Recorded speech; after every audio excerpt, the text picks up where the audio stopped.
भला है भूलू न मैं नाम कभी तुम्हारा।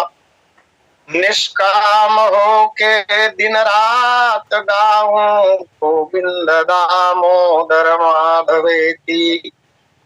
देहांत काले मम सामने हो बंसी बजाते मन को लुभाते। गाता यही मैं तननाथ त्यागूं गोविंद दामोदर माधवेति। याज्ञवल्क्य भरद्वाज मुनि उमा समेत महेश। वंदो तुलसी दास पुनिका खगेश। या मांडवी उर्मिला सती बाम। चार ललन चारो लली तुलसी करत प्रणाम।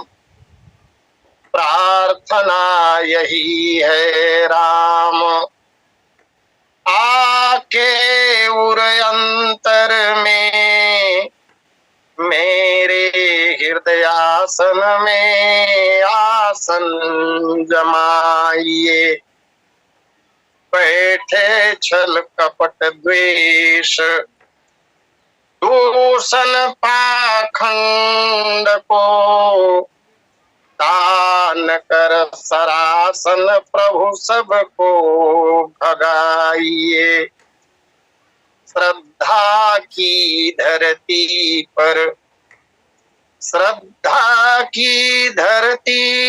पर बोकर विश्वास बीज।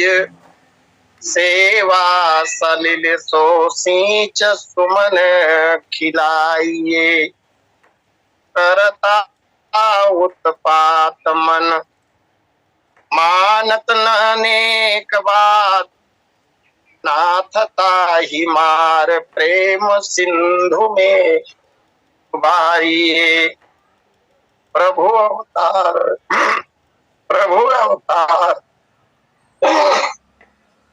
अवतार कथा पुनि गाई। तब शिशु चरित कहे सिमन लाई। प्रगति सहित मुनि आहुति दीन है। प्रगटे अग्नि चरु कर लीन है। बोलिए सियावर रामचंद्र की जय। परम इष्ट श्री सीतारामचंद्र जी महाराज, भगवान भूत भावन भोलेनाथ जी, अंजनी नंदन हनुमान जी महाराज एवं रामचरितमानस के प्रणेता गोस्वामी जी महाराज, श्री राम कथा सत्संग लिंक से जुड़े हुए समस्त समादरणीय महानुभावों, अर्चनीय वंदनीय पूजनीय माताओं तथा बहनों, इस पावन लिंक के संयोजक एवं संचालक आदरणीय पटेल जी एवं आज के प्रथम तथा द्वितीय लिंक के वक्तागण आदरणीय श्री डरसेना जी एवं युवराज सिन्हा जी। आइए भगवान की असीम अनुकंपा से जो समय प्राप्त हुआ है राम कथा के लिए, उस समय का सदुपयोग करने का प्रयास हो। कथा के क्रम में कल हम लोगों ने दर्शन किया था। श्रृंगी ऋषि को बुलवाकर यज्ञ का पावन अनुष्ठान किया गया। श्रृंगी ऋषि के द्वारा यज्ञ संपन्न कराया जा रहा है। गोस्वामी जी महाराज कहते हैं कि भगति सहित मुनि आहुति दीन है। प्रगटे अग्नि चरु कर लीन है। श्रृंगी ऋषि ने भक्ति के साथ यज्ञ भगवान को आहुतियां समर्पित की। मैंने कल निवेदन किया था कि यज्ञ नियम प्रधान होते हैं, परंतु नियम पालन के साथ साथ यदि भक्ति पूर्वक यज्ञ किए जाएं तो मनोरथ अवश्य ही पूर्ण होते हैं। तदनुसार यहाँ भी चूंकि इस यज्ञ के माध्यम से भगवान का ही अवतरण होना है और हमारे शास्त्र उद्घोष करते हैं कि भगवान भक्ति से ही प्रकट होते हैं। भक्ति की भावना के माध्यम से ही भक्त भगवान का प्रकटीकरण करता है। बिना भक्ति के भगवान की प्राप्ति संभव ही नहीं है। इसलिए उस यज्ञ के माध्यम से ही जब भगवान को प्रकट करने का विचार आया और यज्ञ संपन्न किया जाने लगा तो प्रथम गोस्वामी जी महाराज ने संकेत किया भगति सहित। फिर श्रृंगी ऋषि के लिए कहा गया भगति सहित मुनि आहुति दीने। यज्ञ में आहुतियां श्रृंगी ऋषि जी के द्वारा दी गई। इस प्रकरण में चूंकि यज्ञ के यजमान महाराज दशरथ हैं, लेकिन दशरथ जी के द्वारा आहुति देने के संबंध में वर्णन प्राप्त नहीं होता। जैसा कि गोस्वामी जी कह रहे हैं भगति सहित मुनि आहुति देने, श्रृंगी ऋषि के द्वारा आहुतियां दी गई। उसका बड़ा कारण ये था कि महाराज दशरथ को पुत्र की प्राप्ति तो होगी लेकिन उनके पुरुषार्थ से नहीं होगी। इसीलिए गुरुदेव वशिष्ठ ने श्रृंगी ऋषि वशिष्ठ बुलावा। इस यज्ञ में महाराज ने आहुतियां नहीं दी, रानियों ने भी आहुतियां नहीं दी। यह यज्ञ अयोध्या के राजमहल में भी संपन्न नहीं हुआ है। ग्रंथ ऐसा कहते हैं। सरयू मैया के उत्तर तट और मनोरमा नदी के दक्षिण तट, दोनों तटों के बीच का जो भाग था सरयू और मनोरमा के, वहां पर भव्य यज्ञशाला का निर्माण किया गया था और यज्ञ संपन्न होने के पूर्व से पूर्णाहुति तक समस्त नियमों का, यज्ञ विधानों का भली भांति पालन किया गया था। जैसा कि किसी भी भूमि पर यज्ञ करने का नियम बिल्कुल भी नहीं है। यज्ञ पवित्र भूमि पर ही किए जाते हैं, चाहे वह यज्ञ कहीं का भी हो। पहले यज्ञ भूमि का शोधन किया जाता है क्योंकि पृथ्वी पूर्व से ही पवित्र नहीं होती। पृथ्वी में विभिन्न प्रकार से विकार या दोष आ ही जाते हैं। उनकी निवृत्ति शोधन के द्वारा किया जाता है और जब भूमि पवित्र हो जाती है तब वेदों के नियमों के अनुसार यज्ञशाला का निर्माण होता है। परिक्रमा के लिए मार्ग होता है और वेदियों का निर्माण किया जाता है। वेदियों के भी अलग अलग यज्ञों के संदर्भ में अलग अलग नाप है। इस तरह तमाम प्रकार के नियमों का पालन महाराज दशरथ के यज्ञ में किए गए। कुछ महत्वपूर्ण बातें यज्ञ के संबंध में और शास्त्र कहते हैं। एक तो यज्ञ भूमि पवित्र हो, दूसरी बात है यज्ञ में काम आने वाले जितने भी पदार्थ हैं, जितनी भी वस्तुएं हैं, वे भी पवित्र होने चाहिए। यज्ञ में खर्च होने वाला यजमान का धन वह भी पवित्र होना चाहिए। परिश्रम के द्वारा अर्जित की हुई धनराशि को यज्ञादि कार्यों में खर्च करने पर यज्ञ सफल होते हैं और यज्ञों का उचित फल प्राप्त होता है। अनैतिक तरीके से अधर्म के द्वारा प्राप्त धन का प्रयोग यदि यज्ञ कार्यों में किया जाए तो यज्ञ तो हो जाएगा संपन्न, लेकिन पवित्रता के अभाव में यज्ञ का जो फल मिलना चाहिए वह नहीं मिलता। पुनश्च यजमान को बाह्य रूप से और आंतरिक रूप से पवित्र होना चाहिए। इसके अलावा जिन आचार्यों के द्वारा वह यज्ञ संपन्न किया जा रहा हो, आचार्य वेदनिष्ठ होने चाहिए, यज्ञ विधानों के जानकार होने चाहिए, विद्वान होने चाहिए, वेद मंत्रों को पढ़ने में पारंगत होना चाहिए, निष्ठावान हो, संयमी हो, संतोषी हो और भगवत भक्त हो। इसके पश्चात भी एक बात और बच जाती है, शुद्धता के रूप में वेद मंत्र जिनके द्वारा आहुतियां डाली जाती हैं वे भी अत्यंत शुद्ध होने चाहिए।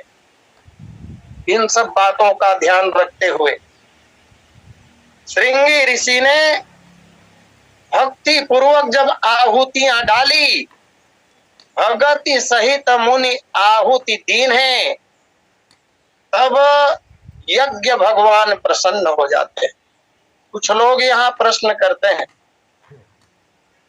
महाराज दशरथ का जब पुत्रेष्ठी यज्ञ हुआ होगा, इसके पूर्व रावण अवतार की कथा में हमने देखा था, रावण का आदेश था द्विज भोजन मख होम सराधा, तिनकह जाई करौ तुम बाधा।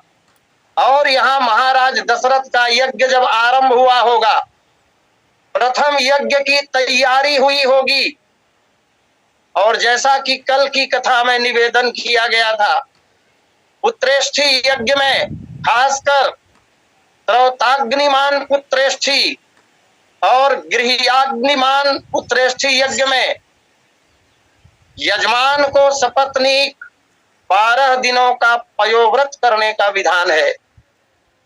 यज्ञशाला के निर्माण में समय लगा होगा तो रावण को जानकारी नहीं हुई होगी, और यदि रावण को जानकारी हुई होगी तो अयोध्या का यज्ञ निर्विघ्न कैसे संपन्न हो गया, प्रश्न ही पैदा नहीं होता।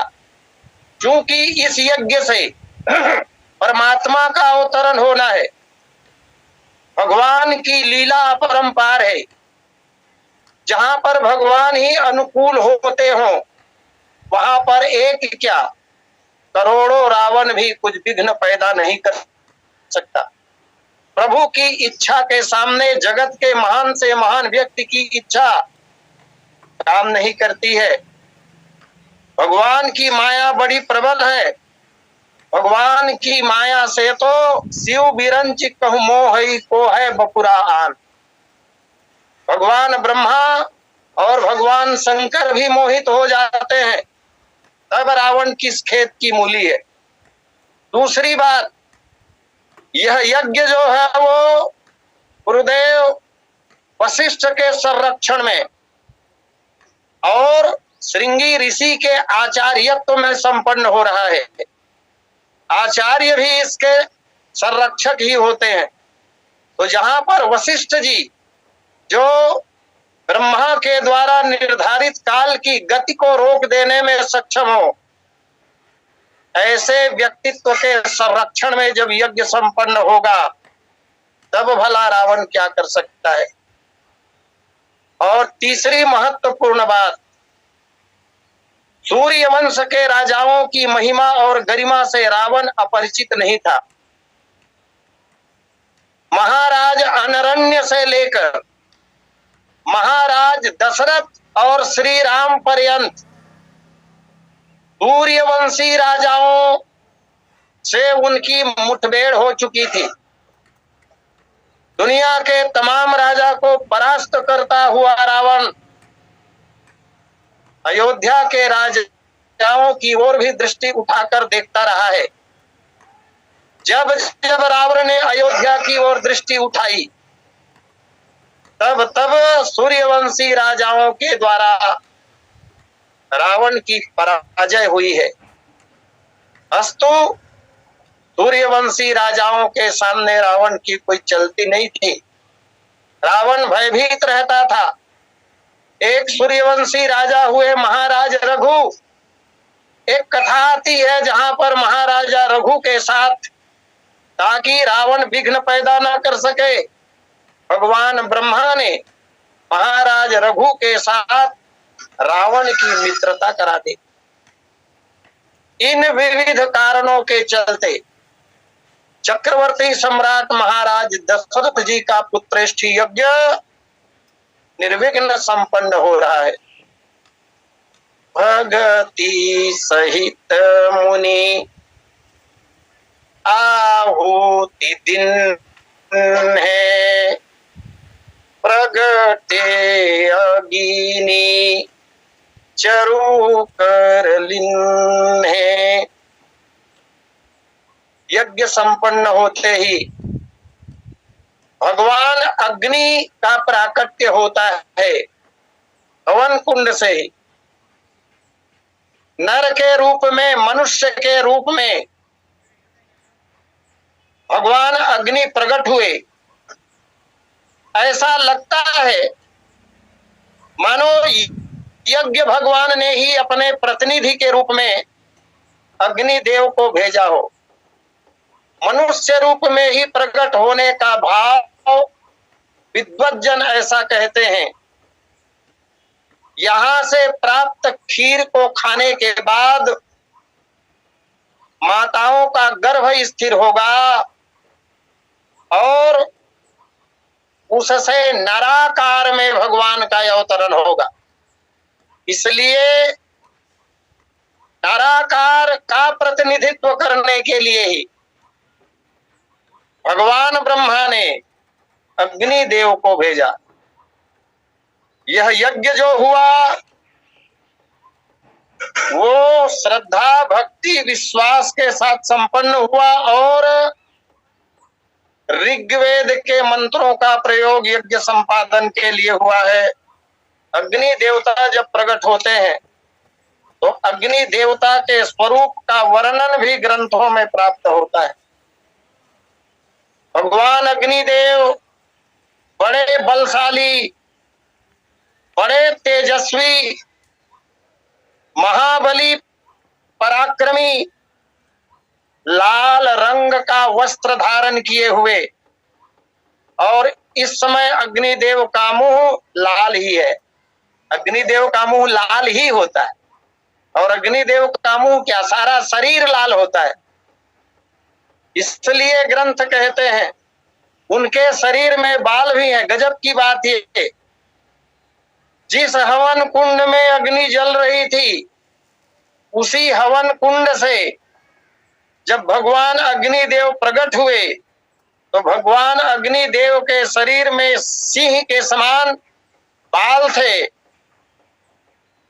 दाढ़ी थी, सिर में भी घने बाल थे, पहाड़ के समान विशाल शरीर था उनका, और शरीर का तेज भगवान भुवन भास्कर सूर्य नारायण के समान था। प्रकाशवान थे। अग्नि प्रकाशवान होता ही है।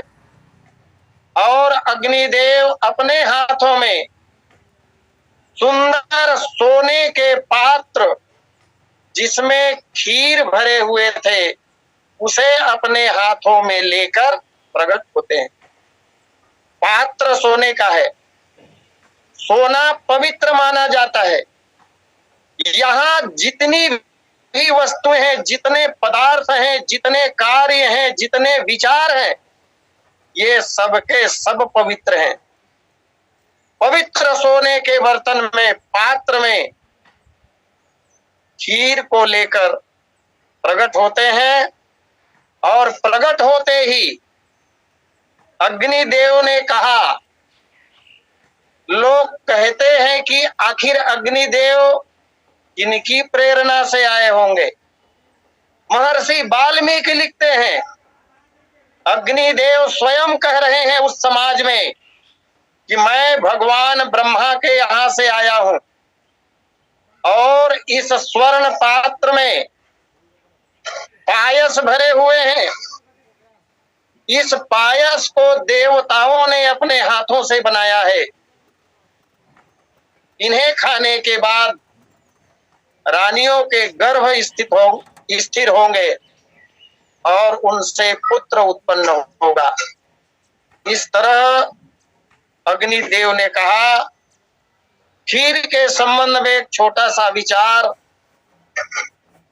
खीर मुख्य रूप से 3 वस्तुओं से बनता है: चावल, दूध और शक्कर।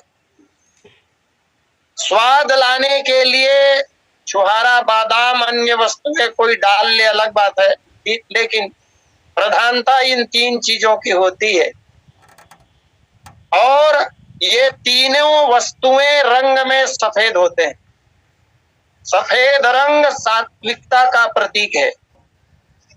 महाराज दशरथ के द्वारा जो यज्ञ किया जा रहा है वह पूर्ण रूप से सात्विक यज्ञ है। इस यज्ञ के द्वारा महाराज दशरथ को पुत्र की प्राप्ति होगी और वह पुत्र त्रिभुवन विदित भगत भयहारी होंगे, समग्र विश्व का कल्याण करेंगे। इसलिए सात्विक यज्ञ हो रहा है, वस्तुएं सात्विक हैं। आचार्यों का ऐसा मंतव्य है, ऐसा कहते हैं। चावल जो है वो कर्म का प्रतीक है। खीर को खाने से माताओं को संतान की प्राप्ति होगी। खीर की 3 चीजें, 3 गुण हैं। कहा गया चावल जो है वो कर्म है, क्योंकि चावल प्राप्त करने के लिए कितना श्रम करना पड़ता है सब जानते हैं। पुनः दूध को ज्ञान कहा गया है। दूध प्राप्त करने के लिए ज्ञान की आवश्यकता है। और इस संबंध में बड़ा रोचक और गहरा प्रसंग है ज्ञान दीपक का। सात्विक श्रद्धा धेनु सुहाई, जो हरि कृपा हृदय बस आई। वहां दूध प्राप्त करने के लिए किन किन चीजों की आवश्यकता होती है, आप मानस जी के शुद्धि पाठक हैं, अस्तु जानते हैं। तीसरा जो वस्तु है उसको कहा गया है शक्कर। शक्कर में होती है मधुरता। और जगत में जितनी मधुरता की वस्तुएं हैं उन सबसे अधिक मधुरता अगर किसी में होती है तो वो है भक्ति। अर्थात खीर का तात्पर्य हुआ कर्म, ज्ञान और भक्ति। भगवान को प्राप्त करने के भी केवल ये 3 ही मार्ग हैं, 3 ही उपाय हैं। भगवान या तो कर्म के द्वारा प्राप्त किए जा सकते हैं, अथवा भगवान ज्ञान के द्वारा प्राप्त किए जा सकते हैं, अथवा भगवान भक्ति के द्वारा प्राप्त किए जा सकते हैं। और खीर तो इन तीनों की त्रिवेणी ही है। ऐसे दिव्य खीर को लेकर अग्निदेव प्रकट हुए। अग्निदेव ने वहां सभा को समझाते हुए कहा, जो वशिष्ठ कछु हृदय विचारा, सकल काज भा सिद्ध तुम्हारा। अग्निदेव ने कहा कि वशिष्ठ जी ने जो कुछ अपने हृदय में विचारा है वह सब कार्य सिद्ध होगा, अथवा सब कार्य सिद्ध हो गया। यहाँ सब कार्य कहा। सब कार्य कहने से प्रथम दृष्टया अनेक कार्यों का बोध होता है, लेकिन यहाँ कार्य तो केवल एक ही है, यज्ञ का संपादन। फिर सकल काज कहने का क्या तात्पर्य? तो विद्वानों का ऐसा अभिमत है, सकल काज कहने का तात्पर्य यह है कार्य एक ही होगा, लेकिन सकल मतलब संपूर्ण रूप से सिद्ध होगा। उसमें किसी प्रकार की कोई त्रुटि नहीं रह जाएगी, किसी भी प्रकार की न्यूनता नहीं होगी। ऐसा सकल कार्य का अर्थ विद्वानों ने किया है। जो वशिष्ठ कछु हृदय विचारा, अग्निदेव ने कहा कि वशिष्ठ जी ने जो हृदय में विचार कर रखा है, थोड़ा विचार करना पड़ेगा। वशिष्ठ जी ने हृदय में क्या विचारा था? तो वशिष्ठ जी ने हृदय में यही विचारा था, जिस बात को वशिष्ठ जी ने महाराज दशरथ के सामने कही भी थी।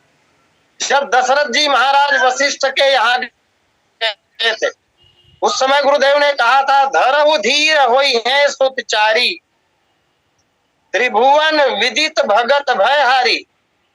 राजन, धीरज धारण करो, तुम्हारे 4 पुत्र अवश्य होंगे। उसी बात को अग्निदेव ने यहाँ कहा कि जो हृदय में विचार किया था वशिष्ठ जी ने कि राजा के 4 पुत्र होंगे, तो सकल काज भा सिद्ध तुम्हारा। 4 कहा है तो 4 पुत्र होंगे ही, 4 ही पुत्र होंगे। एक दूसरी बात और, जब वशिष्ठ जी ने वह बात राजा दशरथ को समझाकर पहले ही कह दी थी, तो उसी बात को यहाँ और कहने की आवश्यकता आखिर क्यों हुई होगी? निवेदन, महाराज दशरथ को 4 पुत्र होने की बात गुरुदेव वशिष्ठ ने एकांत में कही थी, अकेले में कही थी, अपने घर में कही थी। इस बात को गुरुदेव वशिष्ठ जानते हैं, महाराज दशरथ जी जानते हैं, लेकिन उनके 4 पुत्र होंगे इस उद्घोष को समाज नहीं जानता है। इसलिए अग्निदेव अभी यज्ञशाला में सब लोगों के बीच कह रहे हैं कि हे राजन, वशिष्ठ जी ने जो कुछ विचारा है वह सत्य होगा, तुम्हारे 4 पुत्र ही होंगे। करना क्या होगा? तो बोले, यह विबाटी देहु नृप जाई, जथा जोग जेहि भाग बनाई। यह विबाट देहु नृप जाई। कहा जाता है कि हवि का पात्र पहले तो वशिष्ठ जी को दी गई। वशिष्ठ जी ने राजा दशरथ को दिया। निर्देश ये है कि यह हवि बाट देहु नृप जाई। यह एक भाव का पता और चलता है, यज्ञशाला में रानियां नहीं है। जिस समय यज्ञ संपन्न हुआ और अग्निदेव प्रकट हुए, उस समय महारानियों का यज्ञशाला में होना दृष्टिगोचर नहीं हो रहा है, क्योंकि बाट देहु नृप जाई। हे राजन, इस खीर पात्र को लेकर आप रनिवास में पधारें और वहां जाकर अपनी रानियों को यथा जोग जेहि भाग बनाई, यथा योग्य। स्पष्ट रूप से अग्निदेव ने नहीं कहा, अथवा गुरुदेव वशिष्ठ ने भी स्पष्ट रूप से नहीं समझाया कि उस हवि का, उस खीर का बंटवारा रानियों के मध्य किस प्रकार किया जाना है। ऐसा लगता है यह निर्णय महाराज दशरथ के ऊपर छोड़ा गया। खीर का भाग राजन आपको बनाना है। सब लोगों को महाराज दशरथ की योग्यता पर भरोसा है, और हो भी क्यों नहीं, क्योंकि ज्ञान शक्तिश्च कौशल्या सुमित्रोपासनात्मिका क्रिया शक्तिश्च कैकेयी अवेदो दशरथो नृपः। महाराज दशरथ वेद है साक्षात। वेद का तात्पर्य है भगवान की वाणी, वेद का तात्पर्य है सर्वोच्च ज्ञान, वेद का तात्पर्य है विमल ज्ञान। महाराज दशरथ विमल ज्ञान युक्त होने के कारण परम विवेकी हैं। अस्तु, महाराज दशरथ रानियों की योग्यता के अनुसार जथा जोग जिसे जितना भाग मिलना चाहिए उसका निर्णय कर पाने में स्वयं सक्षम है। इसलिए कह दिया जथा जोग जही भाग बनाई, ले जाकर बांट दीजिए राजन। ऐसा कहकर तब अदृश्य भय पावत सकल सभहि समुझाई, परमानंद मगन नृप हर्षन हृदय समाई। तब अदृश्य भय पावक, अग्नि देवता जो अभी अभी स्वर्ण पात्र में पायस को लेकर प्रकट हुए थे, उनका कार्य पूर्ण हो गया। उनका कार्य केवल इतना था, ब्रह्मा जी ने निर्देश करके उनको भेजा था कि इस पायस को ले जाकर दशरथ जी के हाथों तक पहुंचाना और इस पायस के संबंध में कुछ जानकारी जो निवेदित की गई ये देना। तो यह कार्य अग्नि देवता के द्वारा संपन्न हो गया। एक निवेदन और करूं यहाँ पर, हम जो भी आहुति देते हैं उन आहुतियों को स्वीकार करते हैं अग्नि। यहाँ पर अग्नि देवता ही प्रकट हुए, इसका अर्थ ये हुआ वास्तव में अग्नि देवता ही हमारे प्रथम पुरोहित है। हमारे प्रथम पुरोहित अग्नि देवता है। वर्तमान के पुरोहितों के माध्यम से, आचार्यों के माध्यम से हमारी आहुति अग्निदेव स्वीकार करते हैं और अग्निदेव के माध्यम से यज्ञ भगवान तक पहुंचता है। अग्निदेव इसलिए प्रसन्न हुए, ब्रह्मा जी का आदेश भी था, प्रकट हुए, उनका कार्य संपन्न हो गया और संपन्न हो जाने के बाद फिर अग्निदेव अदृश्य हो जाते हैं। जो प्रकट होते हैं वो अंतर ध्यान होते हैं। तो पहले प्रकट हुए और अब अंतर ध्यान हो गए। सकल सभई समुझाई, पूरी सभा को समझा देने के बाद जब अग्निदेव बोल रहे थे और सारा समाज अग्निदेव के वक्तव्य को सुन रहा था, सबको प्रसन्नता हुई, क्योंकि चिंता तो सबको थी। पुत्र न होने की ग्लानि केवल महाराज दशरथ को थी, ऐसी बात बिल्कुल भी नहीं है। महाराज दशरथ के बाद प्रजा को अपना राजा तो चाहिए ही था। दूर दूर तक संभावना नहीं दिखाई दे रही थी, इसलिए अयोध्या साम्राज्य की प्रजा भी बड़ी दुखी थी। और यही कारण है, ये बात सिद्ध भी होता है, जब भगवान राम का अवतार हुआ और श्री राम का जन्म महोत्सव, चारों भाइयों का जन्म महोत्सव जब अयोध्या में मनाया जा रहा था, तो प्रसन्नता उस समय केवल राजमहल के रहवासियों को नहीं हुई, अपितु पूरा अयोध्या साम्राज्य, और इतना ही नहीं, सारे जगत के प्राणी प्रसन्न होते हैं। अयोध्या के संबंध में कवि ने लिखा, श्री राम जन्म महोत्सव के अवसर पर हर कोठा ध्वजा पताका यो बंधनवारों से साजा था, घर घर में चौके पूरी थी, गृह गृह में कलश विराजा था, ऐसी प्रसन्नता। तो आज यज्ञशाला में प्रकट होकर जब अग्निदेव ने जानकारियां दी, बातें बताई, तो इसे सुनकर प्रसन्न तो सब लोग हुए, परंतु यहाँ गोस्वामी जी महाराज ने संकेत किया कि परमानंद मगन नृप महाराज दशरथ प्रसन्न हुए। महाराज दशरथ चूंकि यजमान है, यज्ञ करता है, यज्ञ के आयोजक हैं और सारी प्रजा के साथ जोड़कर महाराज को देखा जाए तो वो राजा है। राजा का प्रसन्न हो जाना पूरी प्रजा का प्रसन्न होना है।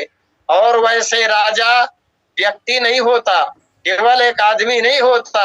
हमारे शास्त्रों के अनुसार, हमारे धर्म ग्रंथों के अनुसार राजा को ईश्वर का प्रतिनिधि माना गया है।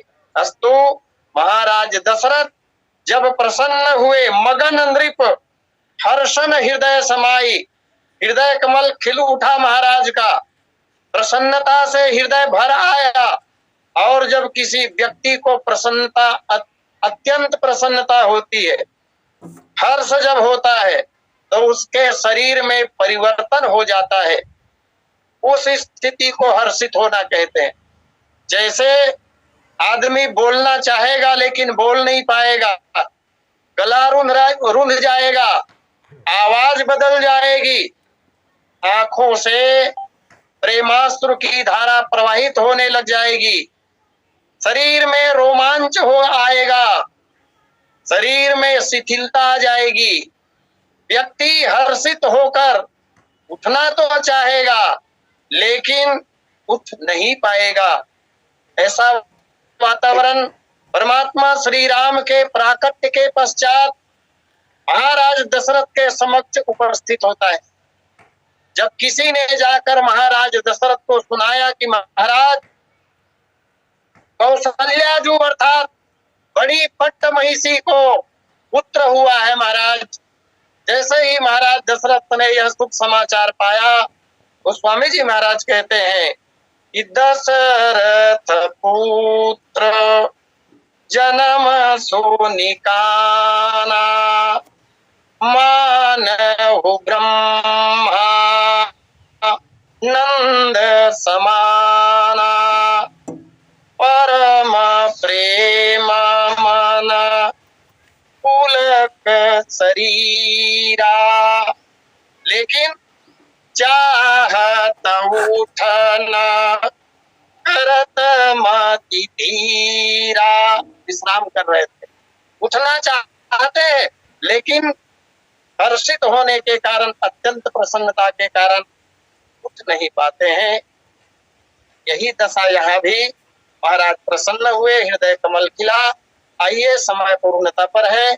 अस्तु मैं अपनी वाणी को यहीं विराम देते हुए सादर आमंत्रित करूं आदरणीय पटेल जी को। बोलिए लक्ष्मी राम। गोविंद में